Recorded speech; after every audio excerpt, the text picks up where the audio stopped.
Nimaga biz ajdaniyani yomonlayapmiz? Voy baraka topkur, mashina qurish, telefon qurish, eplasang qiyin, bo'lmasa yig'ishtir. Chunki sen qaziga botiryapsan, oxiri o'zini o'zi osyapti u, o'lyapti u. 10 ta telefonni berar ekan, 10 ta telefon iPhone $1000 dan deylik, $10,000.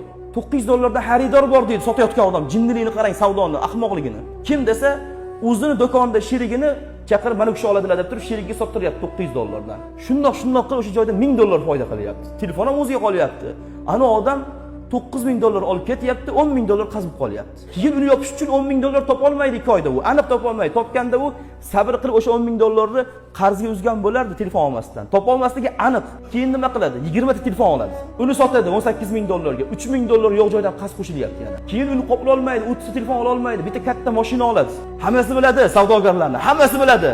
Ko'rib turibdi, bilib turibdi, lekin Allohning yo'lida ertaga qanday javob beradi? Ketyapti bolalar, o'zini o'zi osib yoki boshqa yoqqa qochib ketyapti.